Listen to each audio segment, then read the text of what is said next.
Halo Buduter, kembali lagi di sini di channel YouTube I Am Buduter. Kali ini gua berada di Kembangan, tepatnya di Jalan Haji Ajah.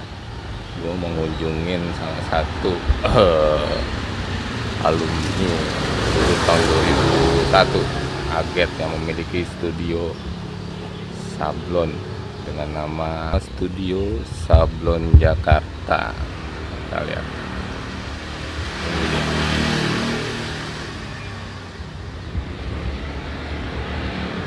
Oke, kita langsung masuk. Kita mau ngebahas tentang clothingan budut, terutama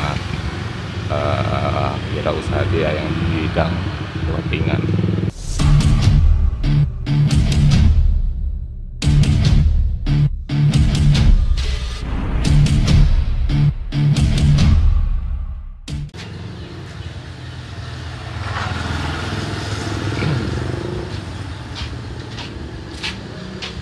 Isi Aget. Halo. Masih buat. Aget, Berantakan nih buat. alumni STM 1 tahun 2001. 2001 ya, Aget? 2001. Iya, ini rumah produksi lo. Rumah produksi tempat sablon. No. Lihat. Tapi berantakan ya. Iya. Nah juga tempat sablon.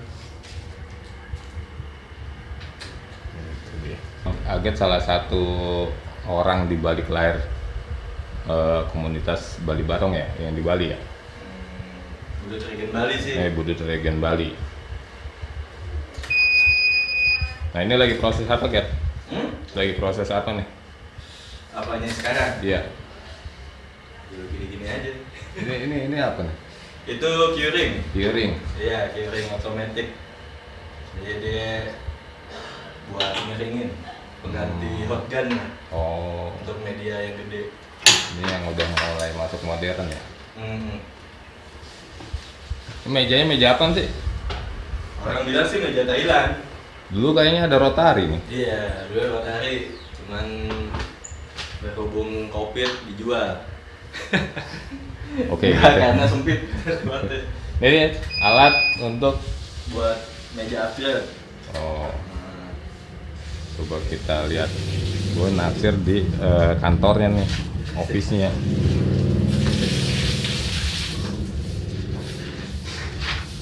Sini ya.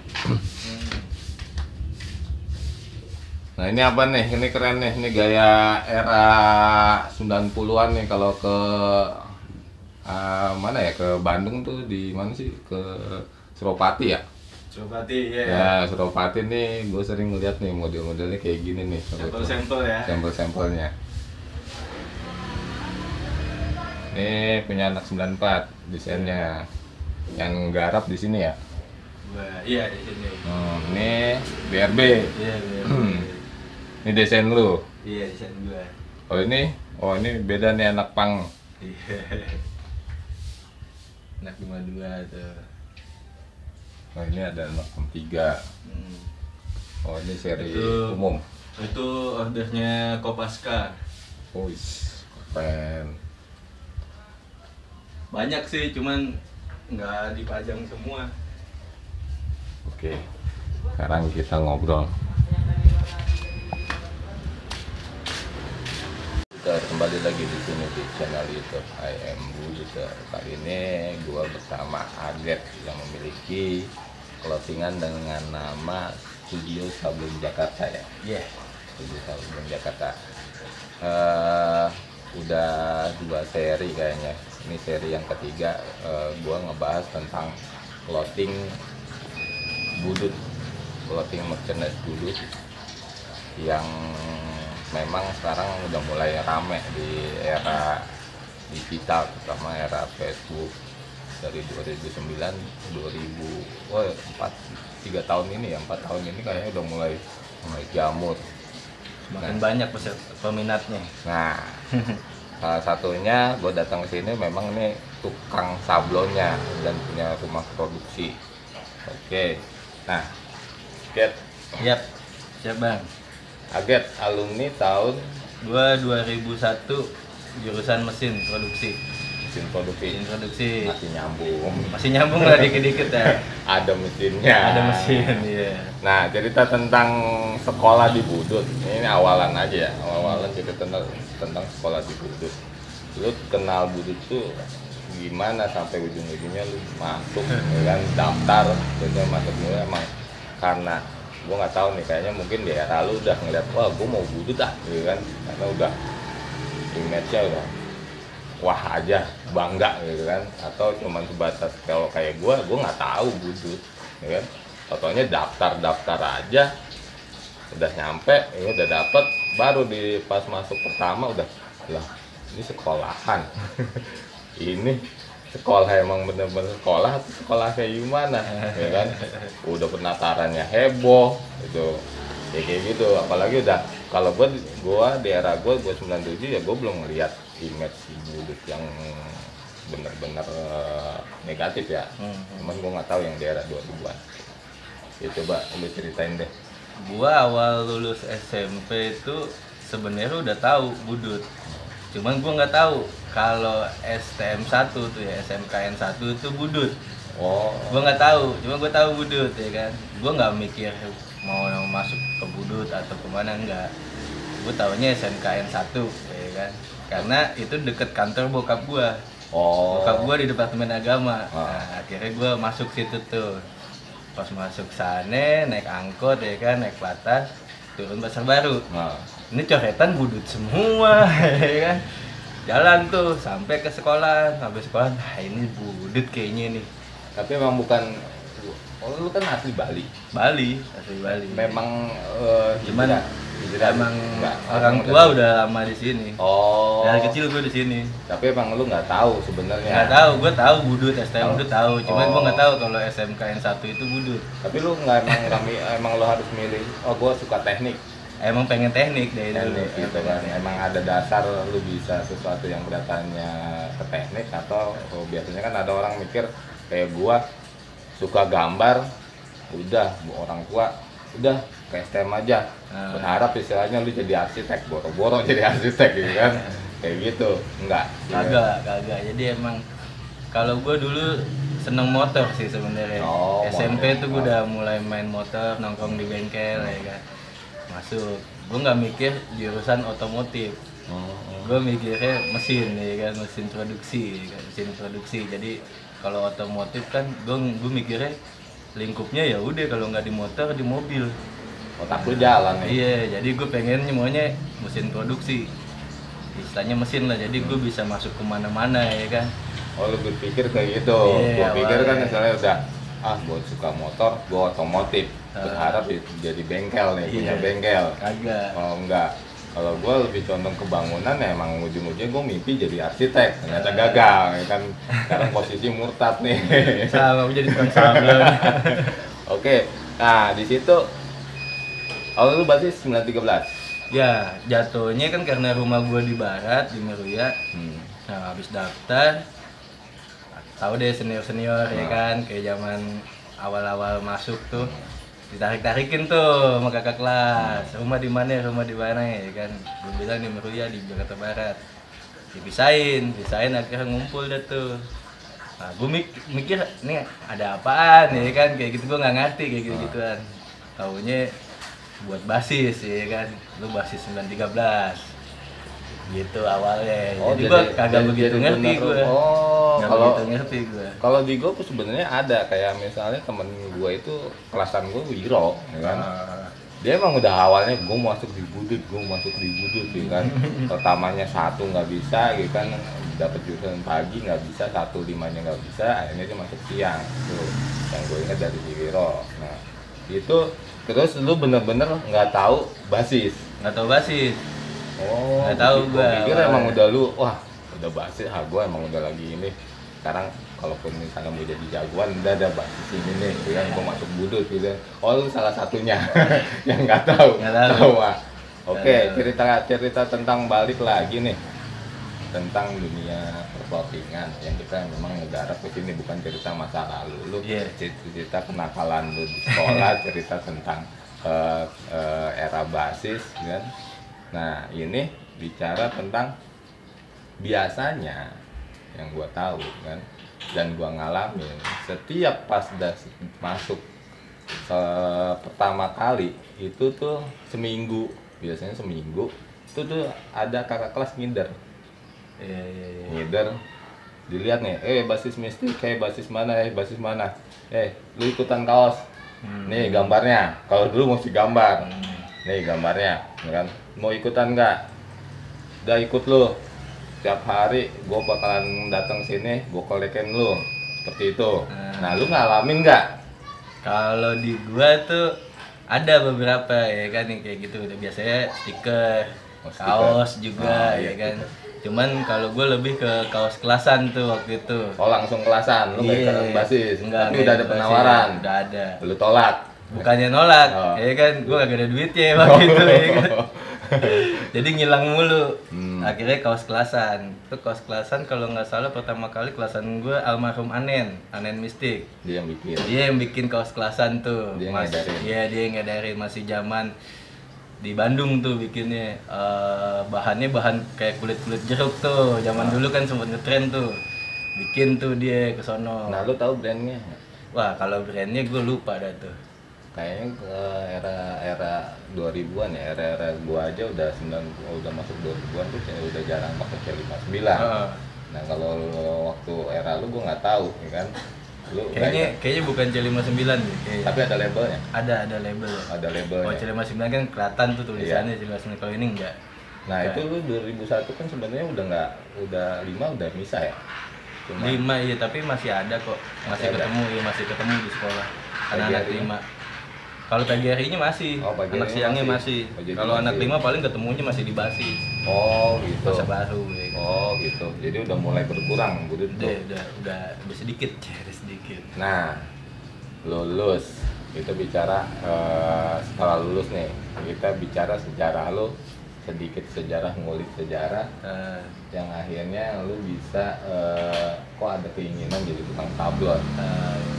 Kalau gua awalnya emang sini di Meruya nih teman-teman sekampung kan banyak anak-anak pang tuh di sini yang masih nyablon kaos manual ya kan, masih nyablon kaos band, bikin merchandise kaos band. Awalnya di situ gua tertariknya. Terus lu gabung enggak, bukan gabung, emang karena gua tinggal di sini dan mainnya sama mereka. Jadi sehari-hari ya ketemunya begitu, nyablon ya kan, bikin merchandise. Terus gua hijrah dah tuh. Nggak lama gua hijrah tuh ke Bali tuh. Gua hijrah ke Bali, gua kerja ikut orang. Jadi tempatnya warung desain. Ada desain, awalnya di situ. Nah, gua kerja di situ. Advertising tuh jatuhnya, udah sekalian belajar dah tuh, padahal gue nggak ada basic designer. Lu lulus jeda berapa tahun dong? Sempet nganggur atau istilahnya? Sempet kuliah gue di Unkris. Di Unkris. Sempet kuliah, DO nakal kali ya. DO gue cabut ke Bali tuh. Tapi lu ngambil jurusan apa? Sama, mesin juga. Mesin juga. Cabut ke Bali. Di sana maunya kuliah, tapi enggak, akhirnya gue kerja di itu tadi gue bilang warung desain. Awal-awal tuh belajar desain di situ tuh. Gue waktu interview tuh lucu, jadi banyak tuh yang di interview. Gue pede aja bisa operasional mesin ini, bisa mesin cutting stiker ya kan, banner bisa, terus bisa desain apa aja yang dipakai aplikasinya yang dikuasain. Gue bilang semuanya bisa, gue bilang, padahal itu gue baru belajar. Pede, akhirnya diterima. Beragapan dong. Diterima. Itu project gue pertama itu ngerjain baliho sama neon box 12 meter, itu punyanya Supergirl. Lu desain pakai desainnya gue software pakai CorelDRAW karena dia kan vektor tuh buat bikin neon box, cutting stiker ya kan. Itu reject 12 meter, lu bayangin berapa juta tuh. Itu reject, garis kepotong. Jadi harusnya kan gue well tuh ya kan, warna per warna ya kan, biar nggak ada garis potongan ya kan. gue kelupaan, gue cuma tumbuk-tumbuk aja karena gue baru belajar kan, gue bilang ya kan, pede. Reject. Gue itu berapa juta itu harganya gue ganti itu. Ganti atau pecat? Ya harus diganti lah. Ganti. Potong gaji. Potong gaji itu. Akhirnya dari pagi sampai pagi lagi itu gue di kantor, tidur di kantor gue buat nyervis itu doang. Jadi kalau ini neon box nggak diterima sama customer, berarti gue ganti. Tapi kalau ini neon box diterima, gue nggak ganti. Jadi gue servis tuh. Iya. Detail tuh satu per warna ya kan, gue servis. Nah di situ baru tuh gue mulai belajar serius tuh. Nggak basic Corel lu sebenarnya udah ada. Sebenarnya ada, semua ada, cuma baru belajar, masih ngeraba. Iya. Tapi lu udah nggak awam lah, ini software nggak awam. Iya, itu cuman untuk settingan yang istilahnya wah langsung eksekusi untuk diproduksi lu belum ngerti sama sekali. Apalagi udah hitungannya meteran gitu kan. Tuh. Nah, sebelumnya ya, gue cerita tentang image ya sedikit ini. Lu kan image-nya nih udah mulai banyak tato nih. Biasanya susah juga nih Get kalau kita bicara kan.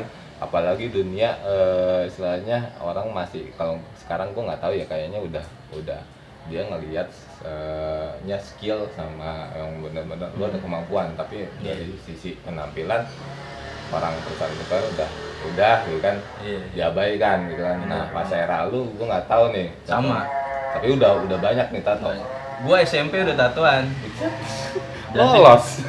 Jadi masuk Budut itu pas di ospek hari pertama kan ditelanjangin tuh. Iya.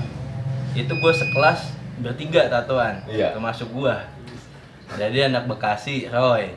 Terus almarhum anak Pondok Gede, Sinbad. Iya. Kan?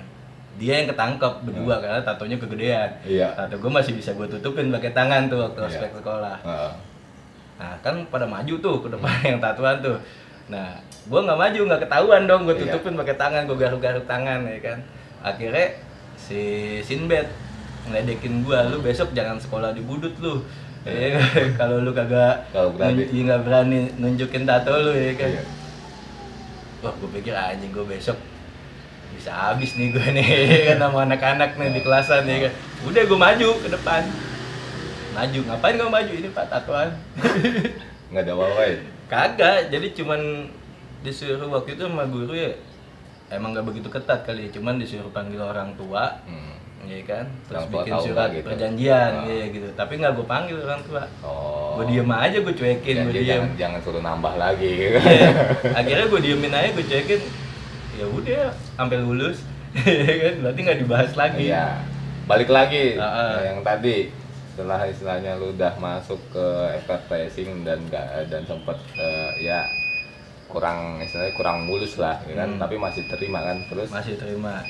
Nah kalau image tato ya, balik lagi ke tato ya, image tato sebenarnya mau lu tato lu kayak gimana, gaya lu kayak gimana, cuma kalau lu punya keahlian tuh bisa hidup ya, bisa hidup. Kalau gue sih lebih ke situ. Jadi ya kalau kita ketemu perusahaan-perusahaan ya sekarang gimana caranya kita ngomong aja sih, ya gimana caranya kita presentasi aja tuh sama perusahaan ya kan. Biasanya beda ya. Cuman nih ada satu nih embel-embel. Gue berapa kali gagal, berapa kali ditolak gara-gara alumni Budut. Yang alumni Budut yang bukan karena image tato. Bukan image tato, karena padahal pada saat itu ijazah lu SMK 1 ya? SMK 1.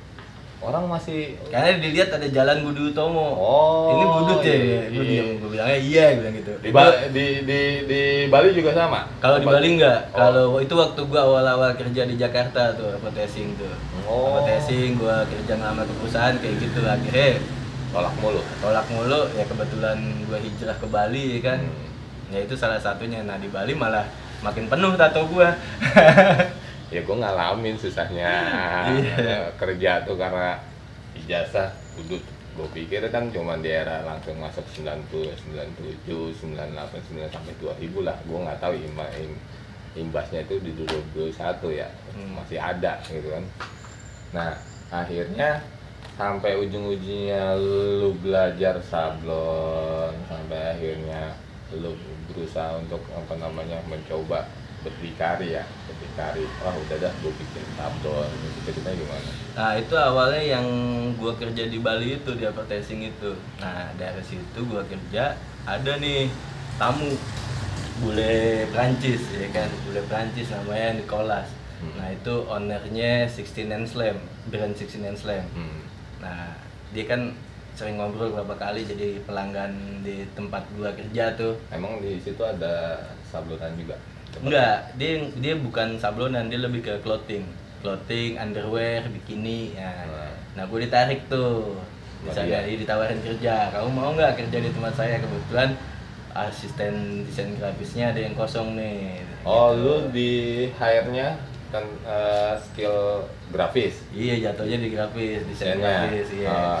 Lebih condongnya desainnya itu desain apa namanya, bentuk. Kalau clothing kan biasanya bentuk ya, bentuk atau desain gambar. Gue ke promo biasanya. Oh, promo. Nah, ke promo, desain promo, flyer. Oh, ya. Promo. Oh, Nah, tapi sebenarnya gue di situ tuh bukan desain grafis jatuhnya. Gue stok barang. Cuman gue karena dilihat gue bisa desain grafis, ditarik bantuin desain grafis karena desain grafisnya lagi kosong. oh gitu. Nah, di situ itu dari situ dah tuh gue mulai tahu produksi tuh. Mulai tahu produksi karena dia kan nyetak juga sablon, kaos, bikini, underwear ya kan. Di situ tuh gue mulai tambah ini lagi nih sama dunia sablon Itu boleh punya brand di Bali di Bali. untuk ke Buat di Indonesia sama di luar. Oh. Jadi dia online juga, tokonya juga ada. Nah, akhirnya lu bisa belajar sablonnya itu. Nah, kalau gua kan basic sablon udah ada waktu di Jakarta. Waktu Oh, di sebenarnya Meruya. udah ada yang Ada. oh. Cuman belum gua seriusin. Oh, yang gaul sama anak pang. Belum gua seriusin tuh. Nah, akhirnya pas di Bali dah tuh mulai serius. Ketemu komunitasnya juga ada. Ketemu anak-anak desain grafis, anak-anak seni rupa. Iya, karena banyak seni di Iya. sana. Nah, Mulai dah tuh tertarik di situ. itu lama di ini di yang si bule ini. Di sama bule gue ikut sekitar 2,5 tahun. 2 tahun setengah. Hasil yang didapat itu skill grafis nambah. Skill grafis ya otomatis ke Usaha. sablon, usaha semua ya. Gue ngerti dari sana ada tuh gimana caranya kita produksi, gimana caranya kita buat desain, gimana caranya kita selling, jual apa yang kita produksi. Oh, Gitu. secara profesional Iya. karena ilmunya dari si bule. Karena iya. Akhirnya sampai Akhirnya di Bali tuh masih lama tuh sampai siapa namanya ya, Salman Pidet tuh ngumpulin anak-anak region Bali nasi setengah. nasi setengah. Nah, itu awal tuh Iya. gue dicari, alamat gue dicari, ketemu, akhirnya ngobrol anak bulut ya kan, dikumpulin dah tuh anak-anak bulut di Bali, jadilah BRB Bulut Nah. Region Bali. Sekarang yang jadi pertanyaan adalah pada saat lu menjual sebuah produk budut, desain budut yang lu mungkin belum lu produksi atau lu ngelempar vendor, itu kapan? Pernah nggak? Kalau ingat sebelum lu jadi tukang kaos ya?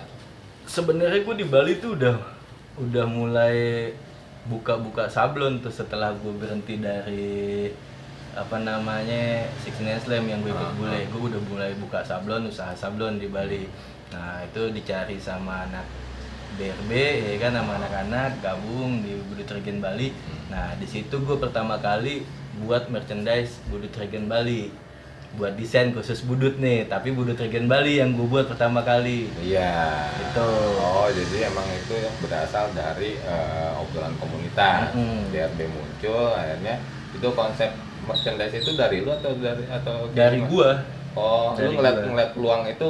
Gue awalnya cuman buat anak-anak BRB doang, tapi coba share nih ke grup yang lain. Ternyata antusiasnya bagus, punya karakter, Iya. punya karakter sendiri BRB nih.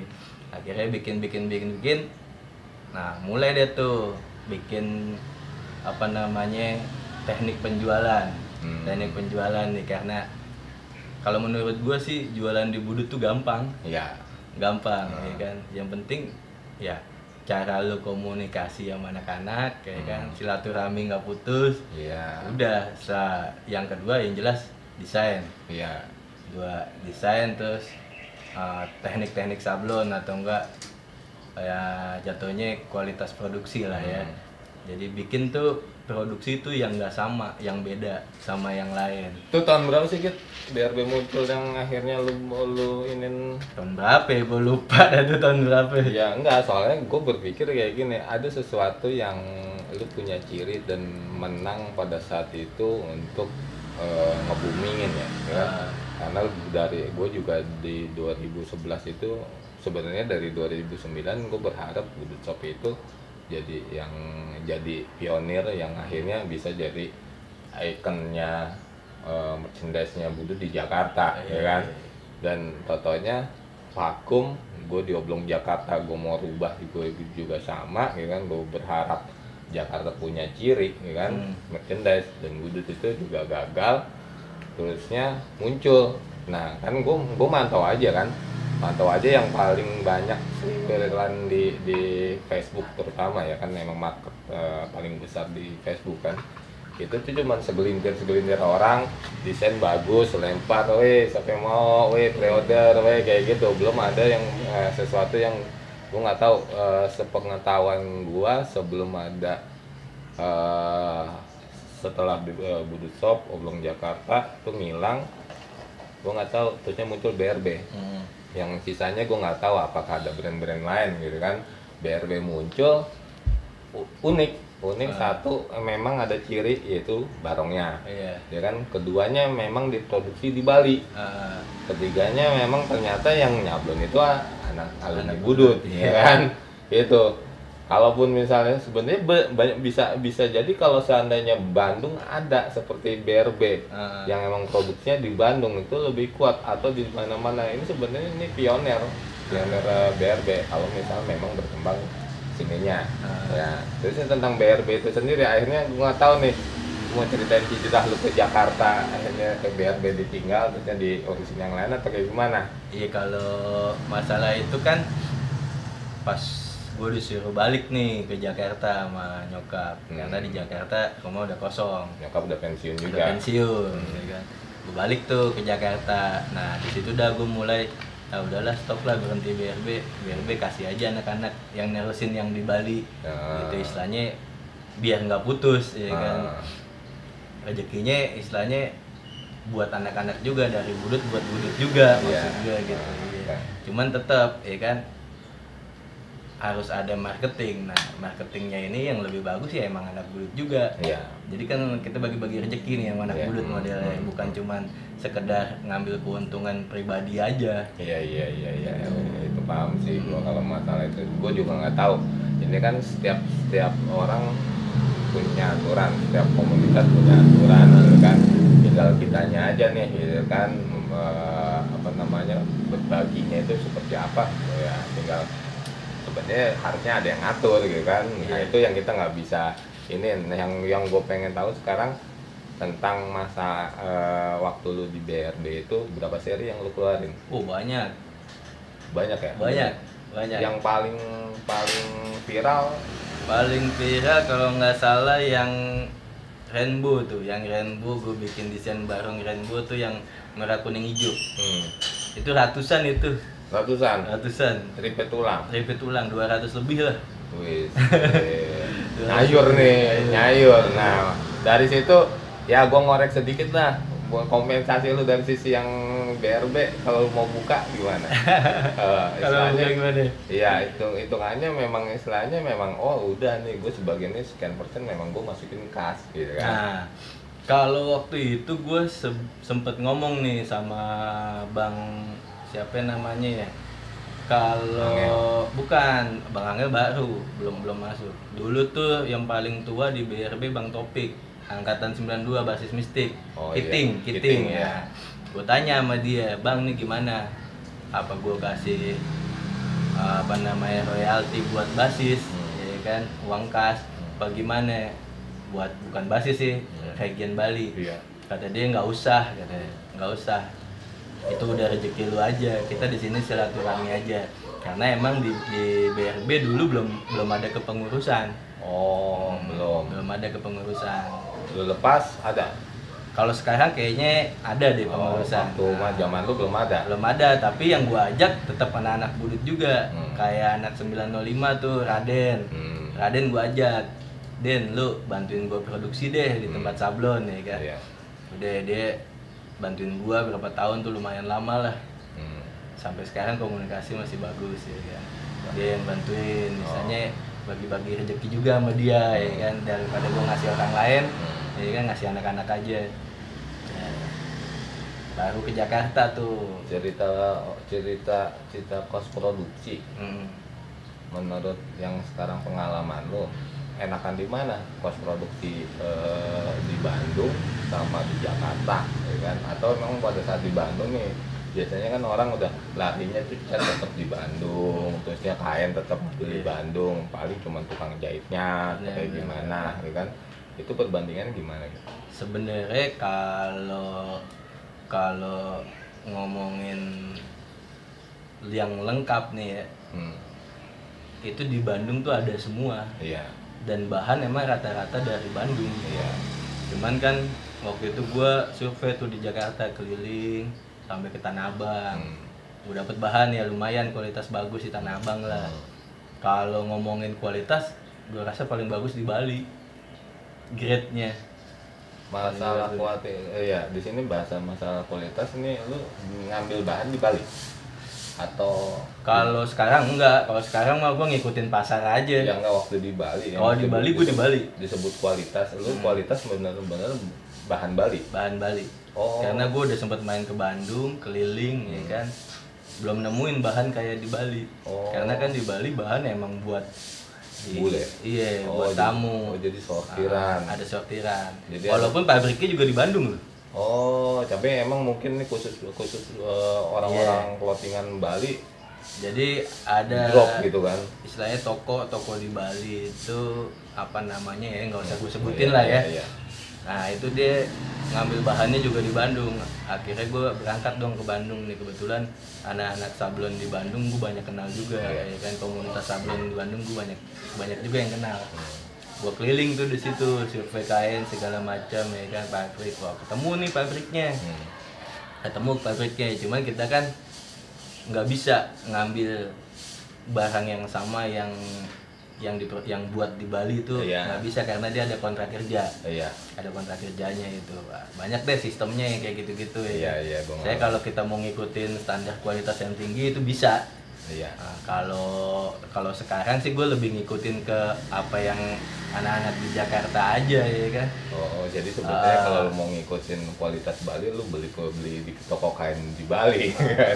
Makanya dulu gue jual kan termasuk paling mahal, gue jual di Budut tuh merchandise tuh. BSB karena emang bahannya satu mahal di Bali. Ya semua mahal di sono. Dulu lu ngelempar berapa? 140-an ya? Udah 125 ada, 145 ada, tapi gue ke BRB lebih gue jual 125 dulu. Kalau sekarang mungkin harganya naik, jadi harga yang dijual sama anak naik. Gue juga nggak tahu juga karena kan gue udah di Jakarta. Oh iya, kalau itu mah nanti ya kita mungkin ngeliput yang orang BRB yang sekarang kali, bukan yang lu BRB nih. Balik ke Jakarta. Oh enggak, gue mau nanya yang di sana, kenapa lu tinggal itu sebenarnya lu udah sempat maju di sana? Di sana mah udah enak hidup gue model. Iya. udah lumayan lah di sana, udah. Jadi gue udah nggak nyari customer.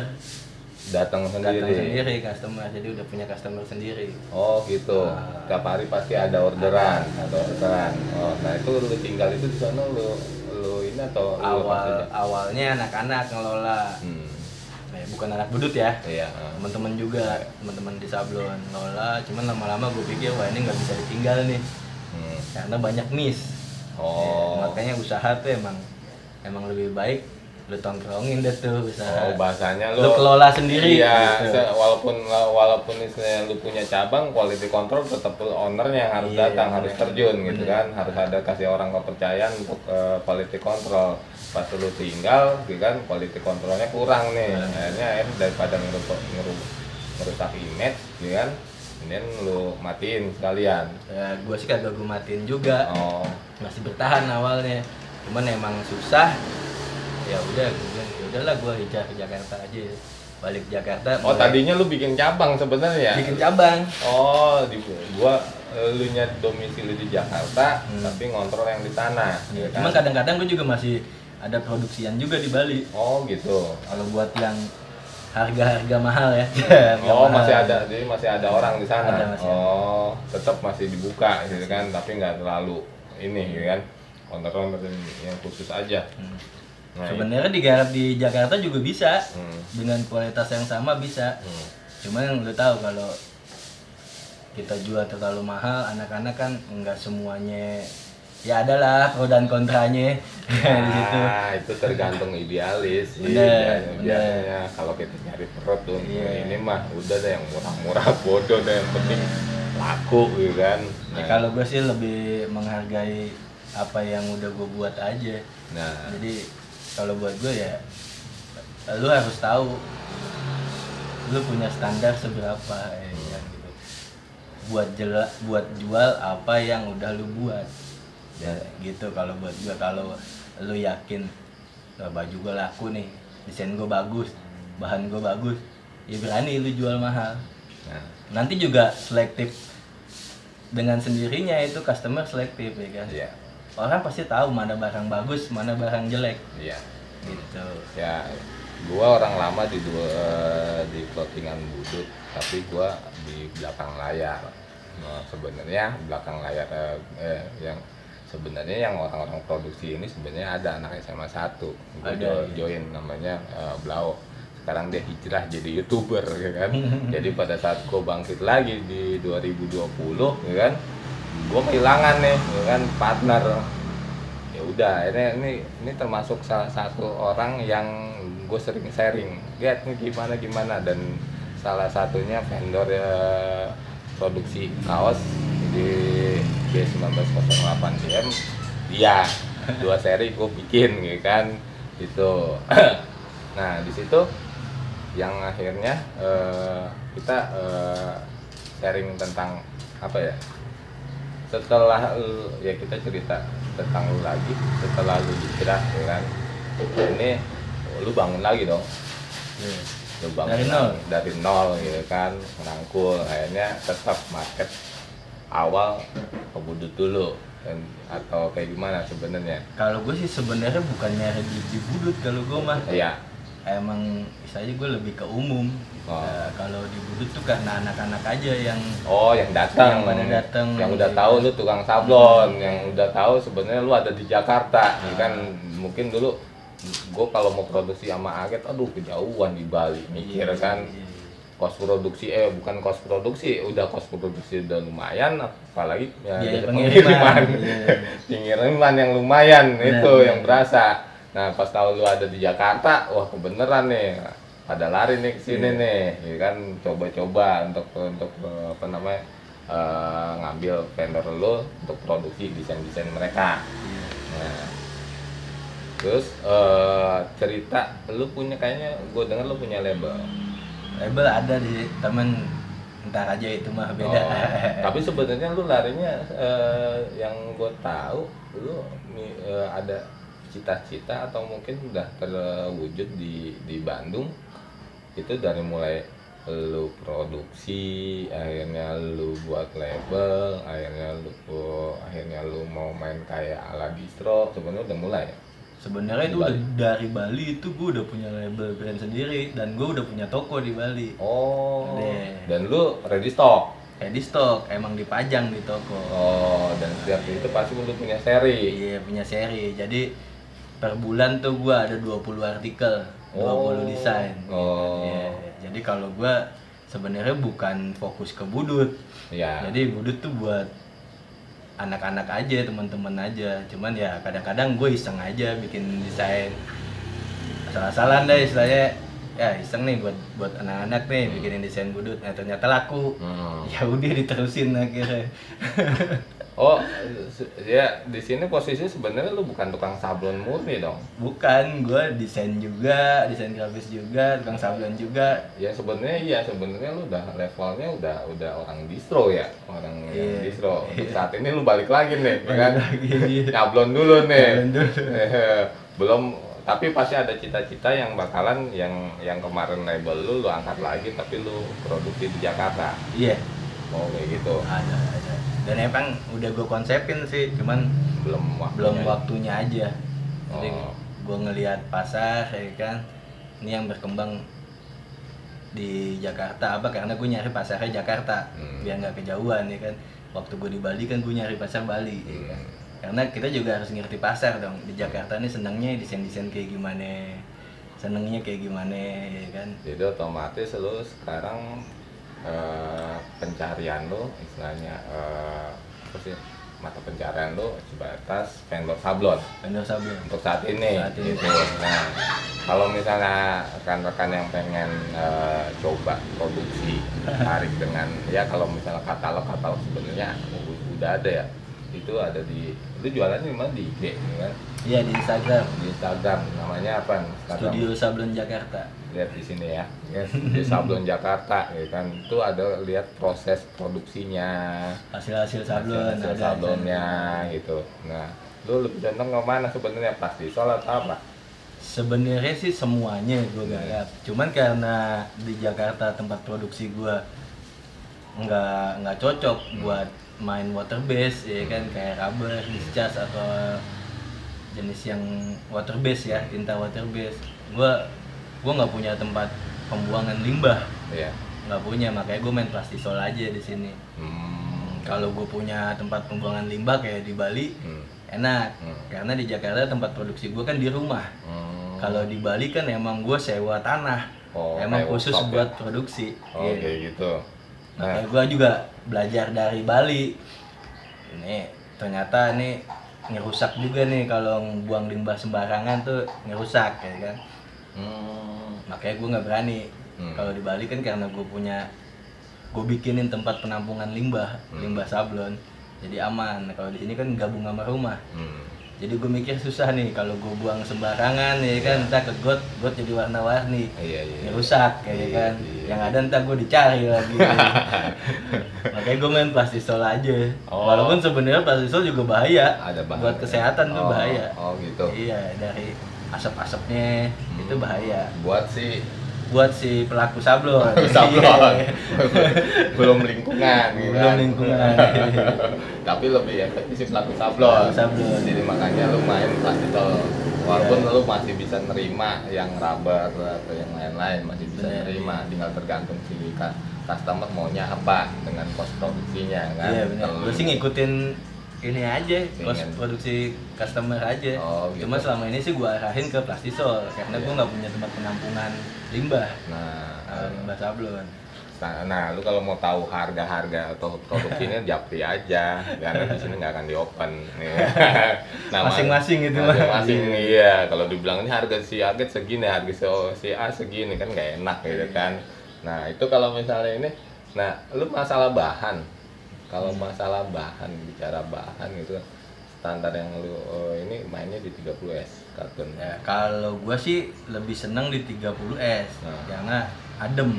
Cuman customer ada yang seneng bahan yang agak tebel dan ada yang seneng yang bahan tipisan ya kan.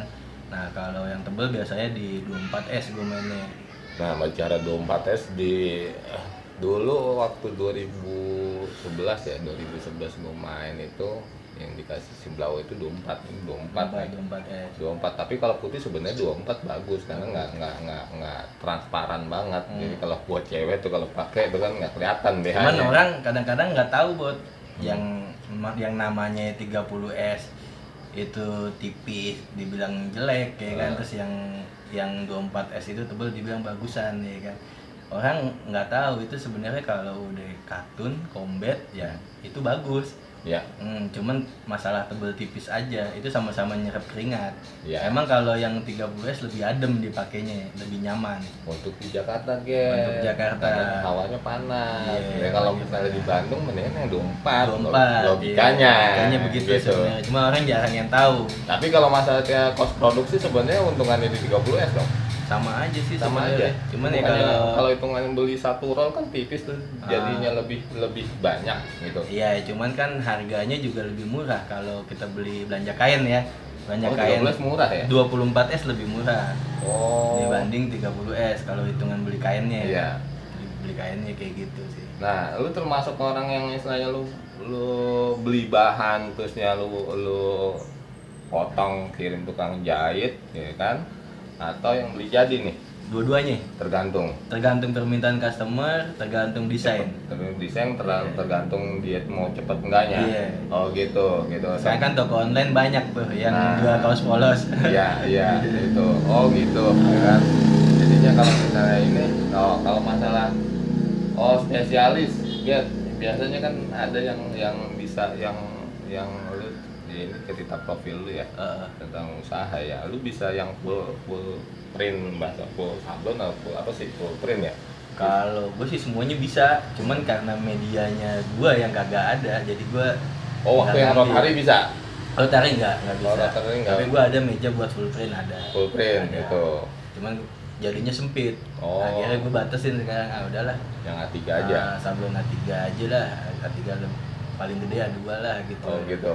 Masih bisa. Ukuran normal aja. Ukuran normal yang standar aja. Nah, standar aja. Bicara oke, ini profil Aget tentang wirausahanya. Kita bicara sekarang tentang clothing budut, ya kan? Nah, clothing budut menurut lo, ya kan,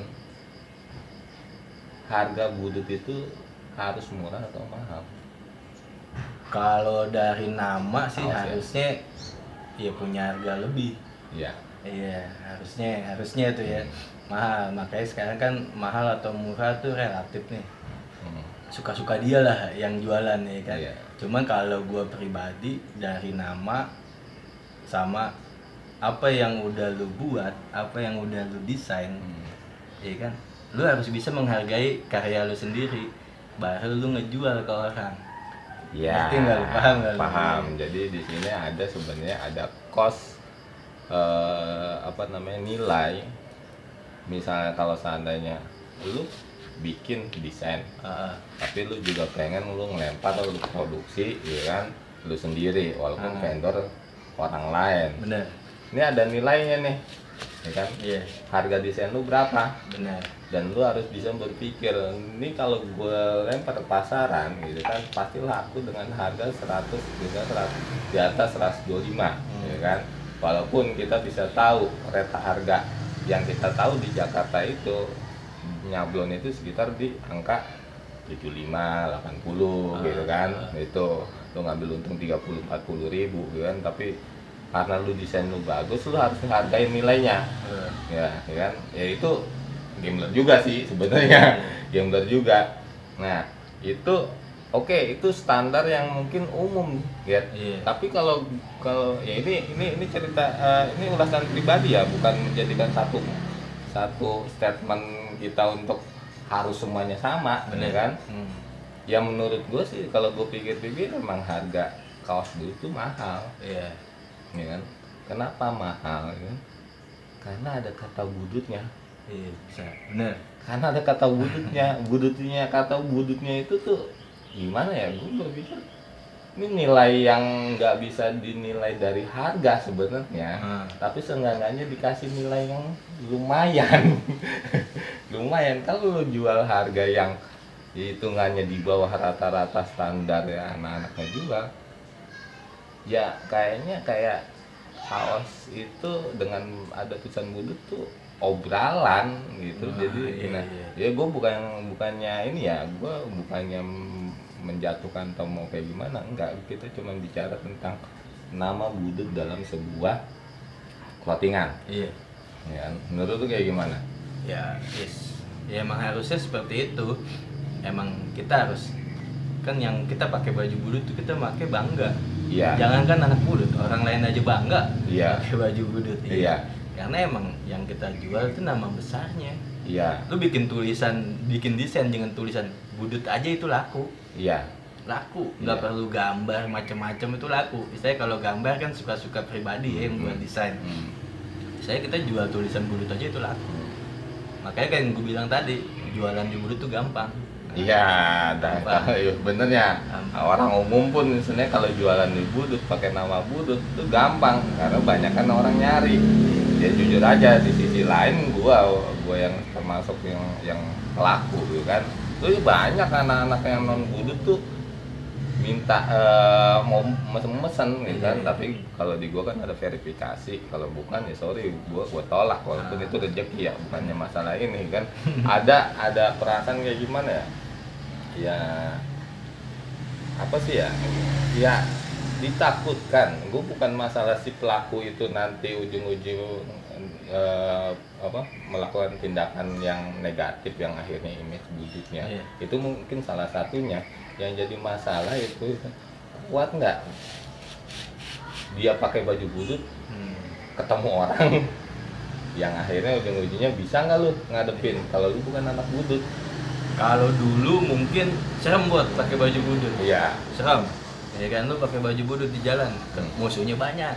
Iya, masih zaman pelajar apalagi. Kalau sekarang kayaknya biasa aja, karena gue udah ngerasain gue pakai baju budut keliling Jakarta, mah nggak ada yang nyolek, biasa aja. Iya, cuma coba anak budut. Iya. Anak budut. Cuma dia tahu nih anak budut udah. Iya. Kalau dulu emang serem pakai baju budut itu ada historinya. Jadi lu pakai baju budut itu satu bangga, dua lu taruhan nyawa juga pakai baju budut zaman dulu tuh. Iya. Sampai ujungnya gue juga pada saat selesai alumni kan pakai baju budut gerah juga. Iya. Tapi pas di dunia per-Facebookan, jujur aja kalau gue ngelihat fenomena sekolah dan alumni yang masih berani pakai baju budut itu cuma anak budut.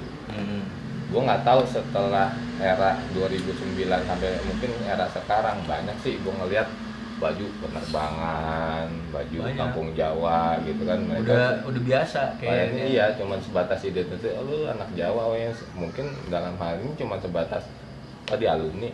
Walaupun gua anak budut, ya, dan anak kampung Jawa. Cuman kadang rada panas juga. Ih, ada penerbangan nih, gitu kan. Cuman pepet doang. Kalau ketemu mah nggak ngapa-ngapain gitu kan. Cuma ngasih tahu nih, gue juga anak budut loh, begitu. Makanya kan itu balik lagi ke masing-masing orang. Entah itu si pembeli anak budutnya sendiri atau si penjual anak budutnya sendiri. Kalau masalah harga ya kan itu masing-masing. Kayak gue pribadi, walaupun gue nyablon baju budut, gue tetap beli. Iya. Misalkan ada anak-anak nih jual baju ya kan, baju budut desainnya gue suka, ya pasti gue beli. Sama. Desainnya gue suka, harganya cocok sama gue, saya harganya gue bisa bayar modelnya di kantong gue beli. Jadi sama. Dan gue nggak pakai nawar kalau buat budut. Iya. Nggak pakai nawar. Betul sama. Ini salah satunya gue suka tampilannya oke. Nih mandor nih. Si mandor ya. Iya. Berapa? Sekian gitu loh. Oke, Dor, kan rekening lo kirim. Jadi, gitu kan. Karena emang suka dan bukan kita juga udah nggak ada jiwa-jiwa malak-malak walaupun gua hitungannya gua senior gitu kan. Si mandor junior, gue udah males tawar-tawaran. Kalau gue sih lebih menghargai aja. Iya. Menghargai ini orang buat desain, buat istilahnya dia produksinya dia jualan kaos, ya. Karena orang bikin kaos, jualan kaos itu nggak gampang. Iya. Dia pakai otak juga mikir dia bikin desainnya kayak gimana, ya kan dia mikir ya kan. Udah itu cara ngejualnya gimana. Produksinya kayak gimana, itu yang harus dihargain. Selain historinya ya. Kalau histori budut siapa sih yang nggak tahu budut kayak gimana ya. Nah, terusnya fenomena yang terjadi logikanya gue juga masih bingung. Kita bukan bilang kompetitor, kita bilang istilahnya banyak rekan-rekan kita. Ya kita nggak tahu rekan-rekan kita itu alumni atau pelajar. Mungkin sekarang kalau gue ngeliat di Instagram pelajar pun udah mulai itu. Kalau dulu kita dagangnya itu langsung datang ke kelas-kelas nawarin desain, mau ikutan nggak, pre-order apa-apa. Yang sekarang yang gue ngeliat di Instagram pelajar itu dengan akun-akun pelajar gitu kan, itu jualannya DM di Insta Story. Nah, ya gue nggak tahu nih Mas. Ya, ada tamu. Tamu nih. Silakan gabung aja ngobrol, ya kan. Nah, itu yang kita nggak tahu ini marketnya kemana.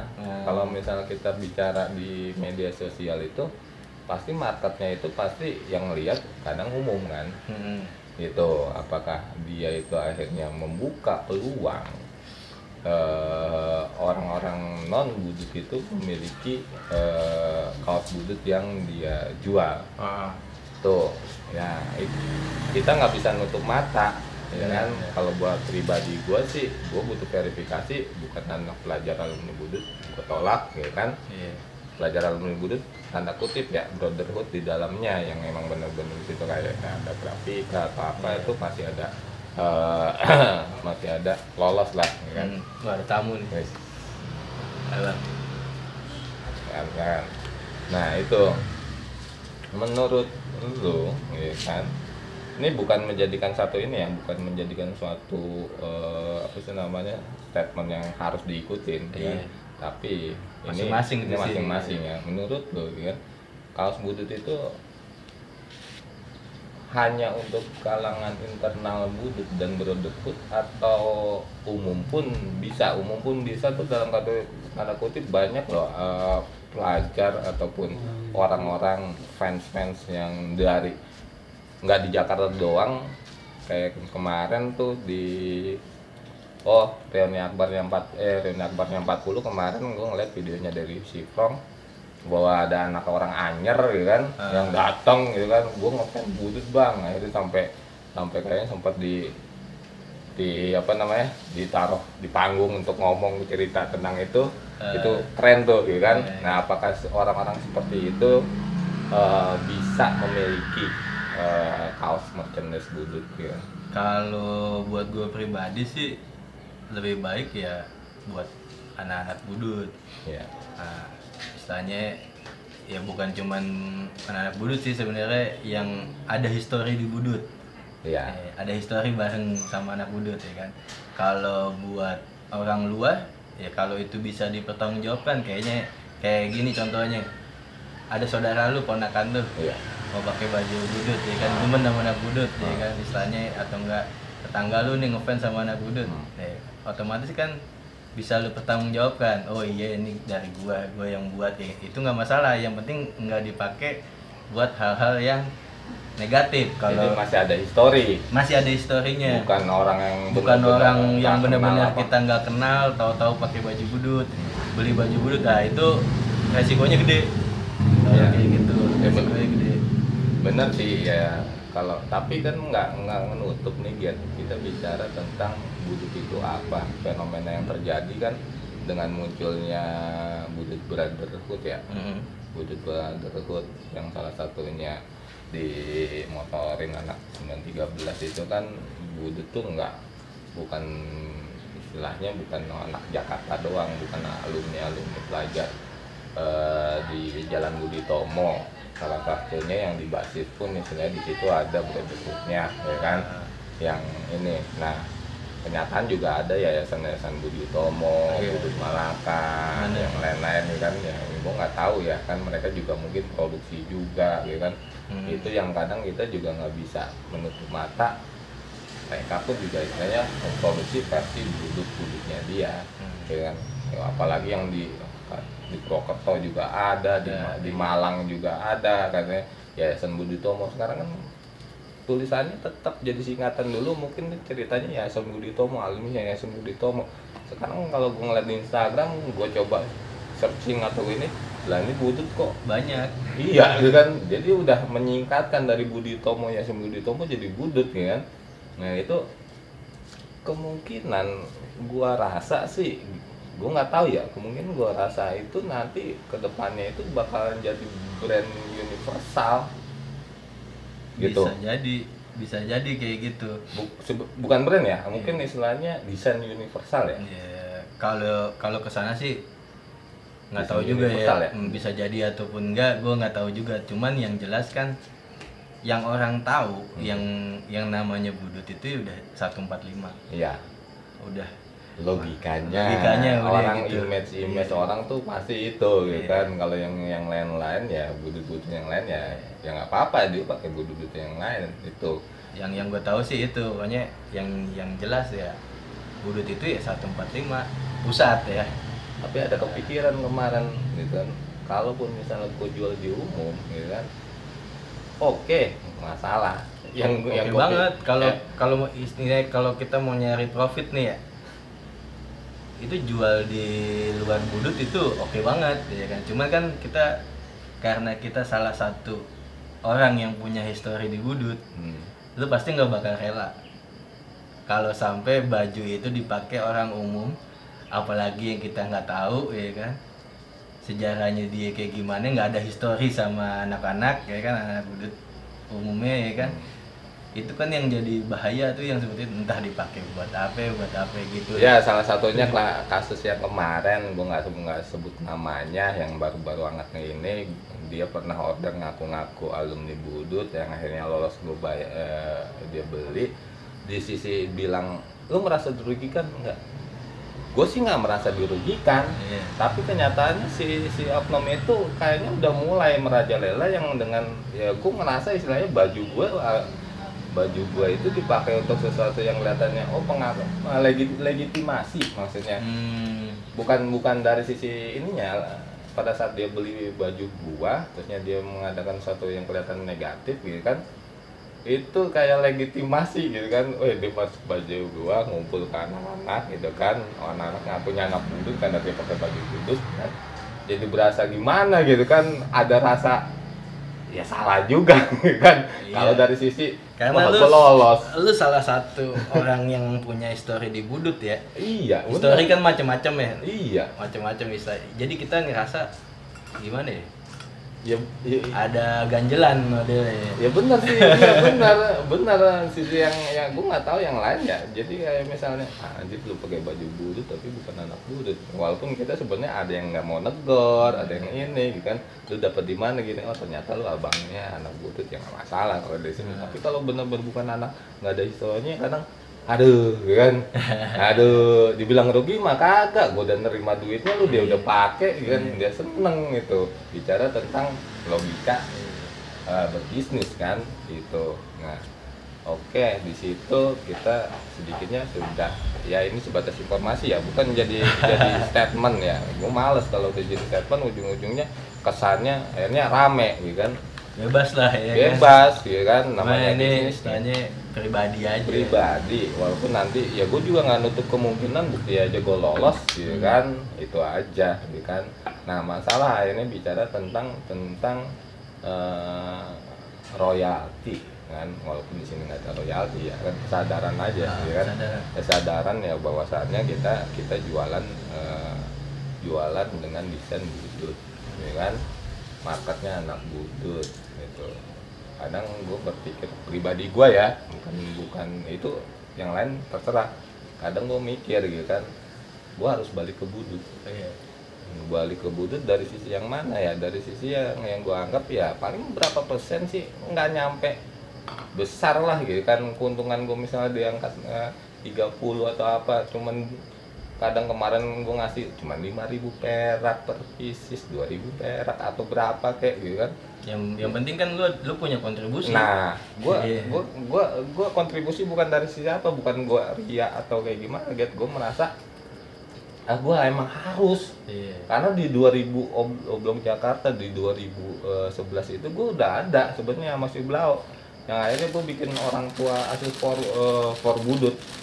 Tempat gua nenek sama Blau itu yang akhirnya mandek dari hasil produksi Oblong Jakarta. Walaupun mandek itu buat beasiswa pelajar kalau nggak salah, ya kan. Nah, akhirnya putus gitu aja. Karena kenapa? Karena balik lagi yang kita pikirin. Bos, sambil dicamilin, Bos. Wah, iya. Kerupuk kulit. Ini kerupuk kulit nih. Anak Budut juga nih yang bikin. Nih produknya anak Budut. Siapa? Angkatan 92, Bang Betai. Bang Betai, anak 13 ya. Ini hitungan segini kan? Iya.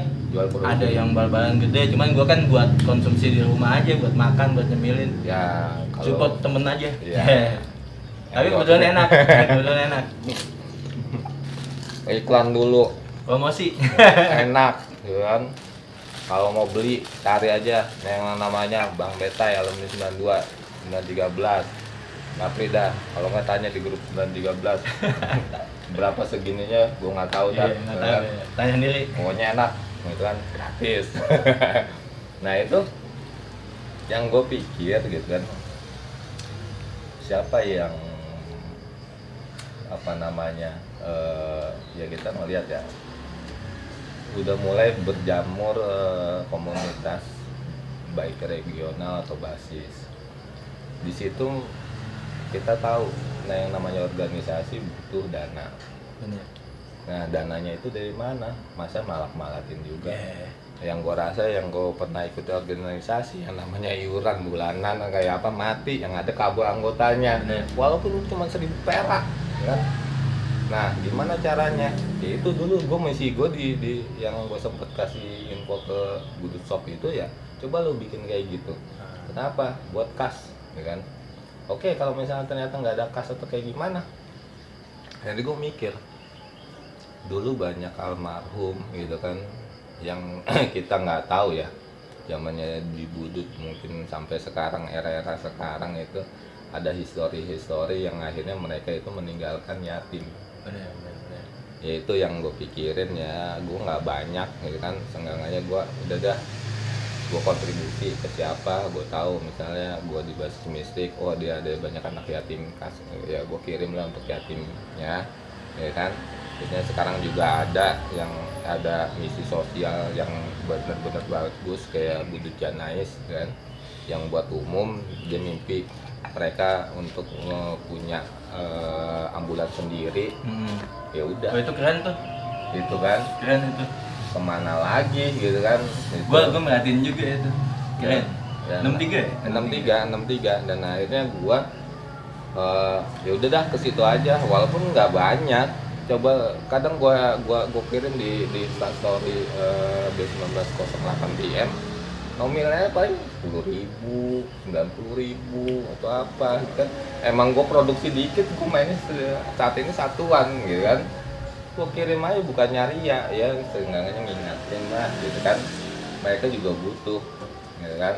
Mudah-mudahan dengan munculnya banyak lotingan dari alumni atau dari pelajar atau dari anak Budut sendiri yang berjualan, ya setidaknya ya sedikit lah gitu kan. Ini bukan pemaksaan, cuma mengingatkan. Jadi gitu kan. istilahnya tuh dari Budut buat Budut sih kalau gue bilang, kayak yang kita jual merchandise Budut, ya kan. Ada tim calonya, calo atau enggak tim marketing bahasa ini. Marketing juga kan pasti dapat. Iya. Jadi istilahnya kita saling berbagi, dan itu salah satu kontribusi sih kalau buat gue ya, kontribusi buat anak-anak Budut juga ya kan. Itu semacam pembeli nih. Pembeli dia bangga, anak Budut yang beli bangga beli produk punya anak Budut juga. Itu desainnya bagus lagi ya segala macam, itu pasti ada nilai plusnya. Nah si pembeli juga sebenarnya itu kontribusi. Kalau nggak ada pembeli ya nggak bakal ada kontribusi yang lainnya. Istilahnya kalau barang lu nggak dibeli sama anak Budut juga, lu gimana lu mau ngasih? Bener nggak? Jadi sebenarnya ini saling memberi, saling menguntungkan sebenarnya. Biosis mutualisme lah gitu kan. Saya bukan cuma sekedar nyari duit doang di Budut. Gampang nyari duit di Budut mah, asli. Gampang. Oke, kita jeda Maghrib ya. Oke, kembali lagi setelah jeda azan maghrib ya kan. Nah ini sekarang Umben nih iseng, memang sebenarnya sih selain jadi tempat workshop juga kadang anak-anak nih adik-adikan atau apa nih suka mampir nih kemarin nih, ya kan. Nih salah satu siapa nih ya? Jang, kenalin gitu. Nah, botak. Nama gue Botak. Gue lulusan 2013 dari basis 913. Yang Kak? SMK 1 Jakarta. Oh, Alumni veteran lu. Alumni loh. Alumni. Ada lo jasa di rumah. Jangan jelek foto ijazahnya. Iya. Ini kita bicara tentang salah satu termasuk customer nih. Customer sekalian prioritas. Jadinya kalau langganan kalau keluarnya dari Aget nih produk-produk bulu pasti lu beli ya? Wih, beli dong. Oh, iya. Kan kita ngebantu Soib, Bang. Iya. Menurut lu bagus nggak? Nah, sih gak bagus banget, Bang. Cuma karena atas nama budut nih, ya kan. Kita saling membantu aja, ya kan. Ya kan, Bang? Kan begitu, Bang. Jadi jelek. Harga worth it nggak? Harga sih ya maksudnya bermasyarakat lah. Ya, bermasyarakat, Iya. ya dengan kualitas dengan apanya, Iya, ya sama. itu. Ini review nih. Jangan lupa tuh follow Studio Sablon Jakarta, Bang Aget punya ya. Nah. Buat anak-anak budut tuh jangan egois aja lu follow tuh alumni lo ya. Lah nggak mau jadi promosi. Jang. Nah, Botak. botak. Nah, tak selain lu beli apa namanya produk dari Aget, ya kan? Produk-produk yang lain yang berseliweran di Iya. Facebook, kadang lu tertarik kan? Menurut lu apa sih? Lu tertarik desainnya atau dalam hal ini support doang untuk ini untuk Kalau- misalnya lu melihat wah harganya mahal gitu kan? Udah gitu desainnya juga biasa aja gitu kan? Tapi karena lu support akhirnya waktu itu gue beli dia support ya kan? Gimana lu kayak gimana? Kalau gue pribadi nih Bang ya, kalau ngomongin harga belakangan Bang, yang penting desain. Kalau desain bagus, mau harganya berapa, gue pasti beli Bang. Soalnya kan kita otomatis baju yang kita cari kan desain gambarnya juga Bang, ya kan. Apalagi udah desainnya bagus, yang jual anak budut, ya udah tuh mah beli terus. Baju lu paling banyak tuh yang di ini. Buset banyak, udah Lemari. warisin Bang, dari kecil gue kasih ada-adaan. Oh gitu. Itu. Lu ngalamin nggak? Oke, gue ngalamin. Hampir ngalamin. Walaupun misalnya di sekolah itu dia belinya istilahnya lebih condong gue kelasan lah ya kan. Nah, waktu di 2013 kan otomatis kan udah SMK 1 sama SMA 1 ya. Iya, cuma Ya itu kan? doang. Masanya tapi lebih banyak masanya sekarang nih. Karena banyak perempuannya. Iya. Nah, lu ngerasain nggak setiap pada saat lu baru kelas 1 seminggu atau sebulan lu sekolah di sana, lu ada nggak yang tukang ngider kaos? Oh lagi selama gue sekolah ya? Jalanin kaos. Jalanin Jalanin. kaos. Iya biasanya orang yang ngejalanin kaos. Paling kelas 3-nya gitu aja Bang, kelas 3. Ya waktu lu kelas 1 terusnya ada nggak yang datang Oh, nih, gitu kan? Di jarang. 913, ini lu anak 913 Oh, iya. ya, gitu kan? Nih gua punya desain, ini lu ikut lu. Dulu kan lu anak basis Iya, ya, anak basis, iya. Lu ikut lu tiap minggu, tiap hari gua kolektif segini Iya. gitu kan pre-order. Ngalamin nggak? Enggak, paling cuman langsung catat aja, kita ditagih tiba-tiba ikut aja. Pemaksaan dong Pemaksaan. jatuhnya. Kita tahu udah aja Bang. Kelas 1 tuh. Iya. Tapi lu ngalamin. Alami. Lu waktu kelas 3 lu udah mulai Itu desain-desain. kalau itu Bang udah pasti wajib ikut Bang. Pasti udah dicatat namanya anak-anak basis mah. Kalau gitu, ditanya. Iya. tahunnya ditagihin aja ya. Ditagihin Lu- aja. Walaupun lu nggak suka desainnya. Iya tetap harus ikut. Nah, Wajib, kewajiban. Kelas 1 lu berapa kaos yang lu punya? Wah nggak kehitung Bang, banyak. Banyak ya. Iya, gua udah ke budut shop juga ya sono yang beli jami. Oh itu mah kalau Iya. hitungannya budut Oh. kan internal. Gue Internal. yang mau tahu di dalam Lingkungan sekolah. Iya, di dalam lingkungan Oh. sekolah nih. Ini abang-abangan nih. Kalau kelas- baju kelas bikinan paling gua kelas 1 cuma 3 Bang. 3. Iya. Nah kelas 2, kelas 3 lu nggak jadi ngejalanin enggak? Enggak. Kalau kelas 2 lu kan udah hitungannya lu terserah lu ya, lu mau Iya. ikut atau enggak. Serah gue. Nah. Gimana? Ya. Gimana ya? Seanak-anaknya aja sih. Oh gitu. Iya. Nah, lu kan waktu kelas 3 lu ngejalanin enggak? Agak gue. Enggak. Gue istilahnya nggak terlalu Belum ke situ. belum terlalu kenal banget sama dunia clothingan kalau zaman sekolah aja. Gitu. Yang ada bikin kaos mulu, bikin kaos ngikut. Tapi gue sih lebih ke angkatan sih. Oh, angkatan lu ngikut. Oh, Angkatan sama kelas. otak bisnis lu belum berjalan. Belum berjalan, Tapi- iya. Tapi nyari bisnis yang lain di luar jalan. Boleh. Oke, ini kayaknya udah cukup lama ngobrol sama Aget. Kita udah membahas tentang profilnya, usahanya, kan. Sekarang closing statement nih, Get. Yang pertama, ya saat ini kalau lu mau cerita tentang ya dunia vlog dengan budut oke. Terusnya ya saran-saran ataupun dalam hal ini juga tentang anak budut. Kadang gue ngeliat di status itu anak budut berbaik banget ya gitu kan, dulu mentalnya sebenarnya kuat gitu kan, dia ngikutin gitu kan kelemahannya gitu kan, yang ada gue strong gitu kan, jarang ngeluh gitu kan. Kadang gue kok bingung dia anak budut bukan sih apa penting ya banget gitu kan, sorry bukannya ini, cuman gue aneh aja mungkin sekater-katernya anak budut gitu kan, males gue ngebayar di budut, malu gue gitu kan. Nah itu gimana Kat ya, ini bukan tentang itu ya, cerita tentang ya kita motivasi ya, kita motivasi. Kalau gue pribadi sih ya, kalau gue pribadi nih ya, closing statement ya, kalau gue pribadi tuh saran gue, budut kan udah terkenal dari dulu tuh kreatif ya. Iya, dari zaman bikin sama C59 itu desain budut tuh kreatif. Nah, kalau bisa ya, yang dulu udah terkenal kreatif itu sampai sekarang harus lebih kreatif ya. Contohnya banyak anak-anak budut yang jadi desainer, banyak yang gue kenal sih ya, anak Cipenem, Oblek ya kan, anak 2002. Terus siapa namanya anak Pondok Gede tuh, Inoy. Oh iya, yang anak grafika tuh ya. Kan salah satu budut juga tuh di Pondok Gede ya.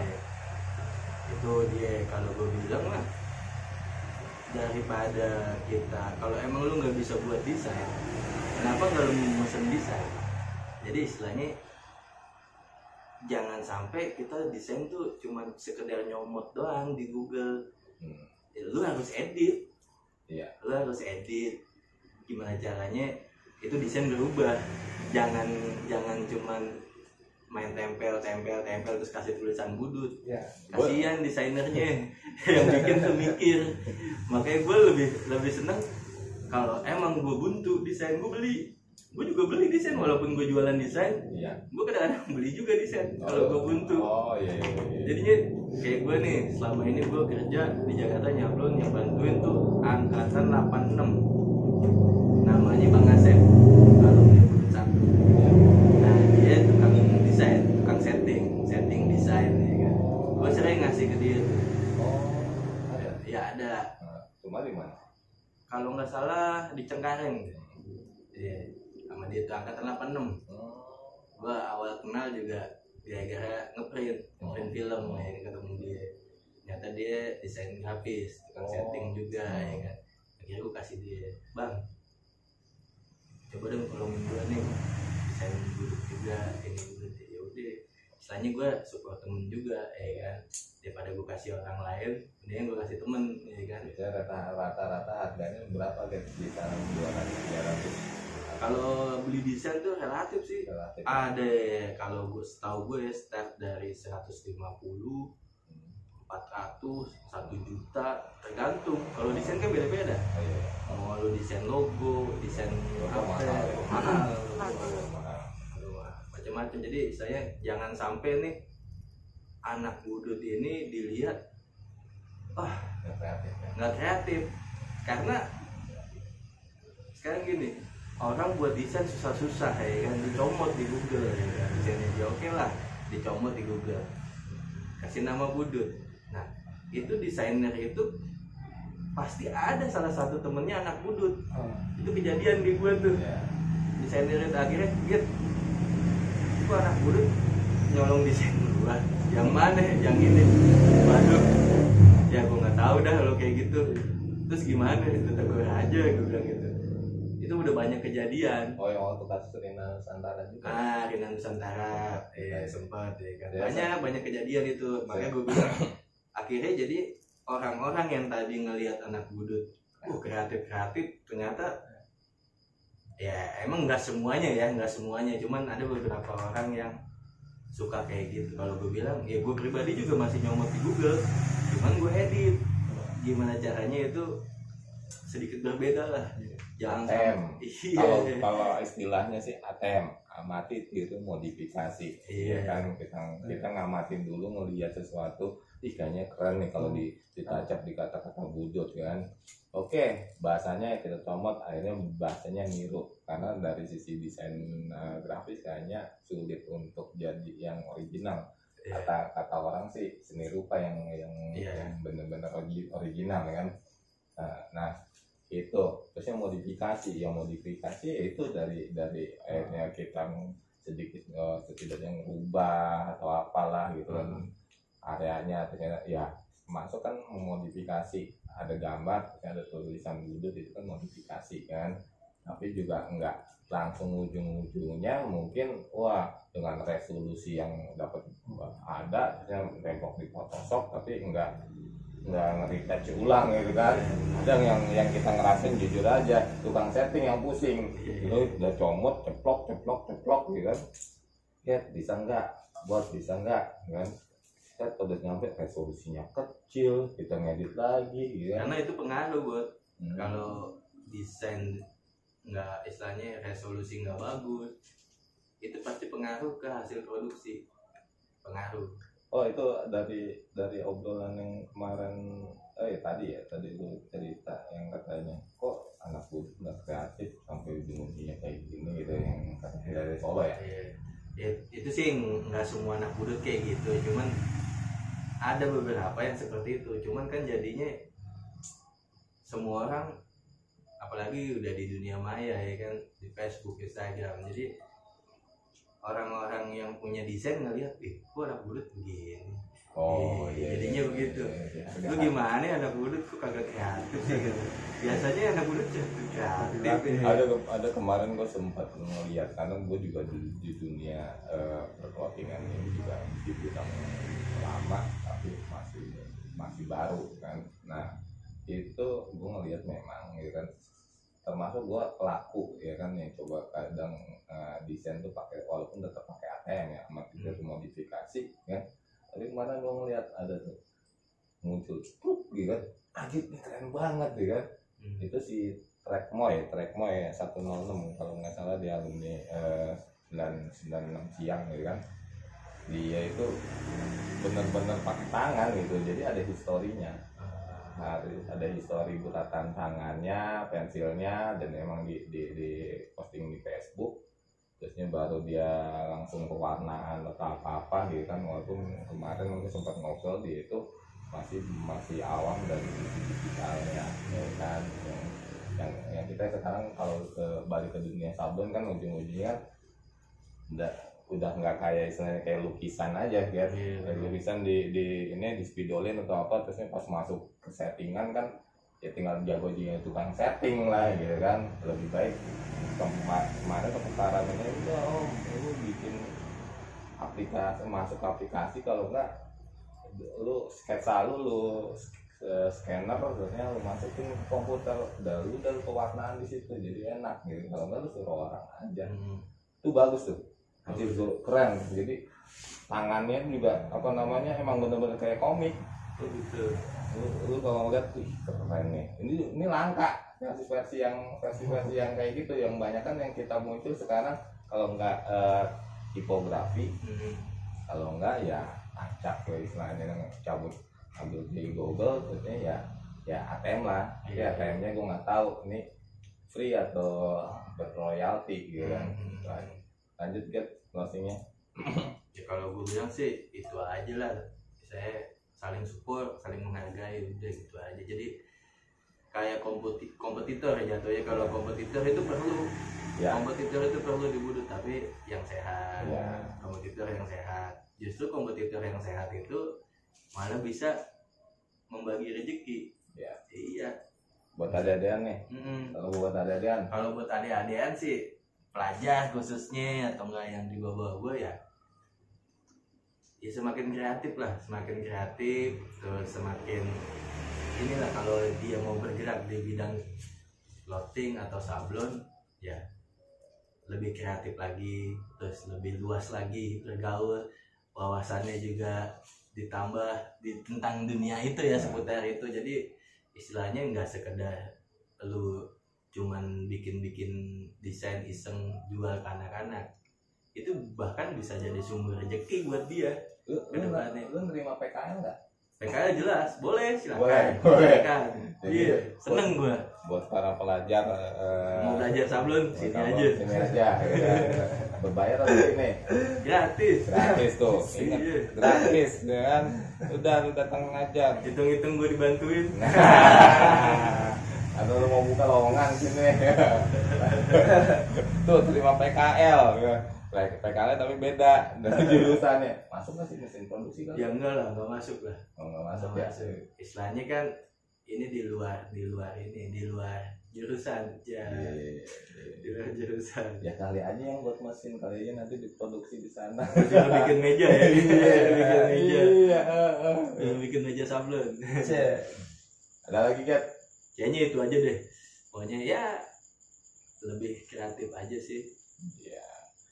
Oke, segitu aja obrolan kita di Ngobras Ngopi bareng bersama alumni STM 1 SMK 1 Jakarta yang membahas sedikit tentang wirausaha alumni berupa clothing, terutama ya bikin itu tentang clothing budut nih, terutama Aget alumni 2001 dan ini customer alumni 2013 botak ya. Oke, gitu aja. Ciao. Dah.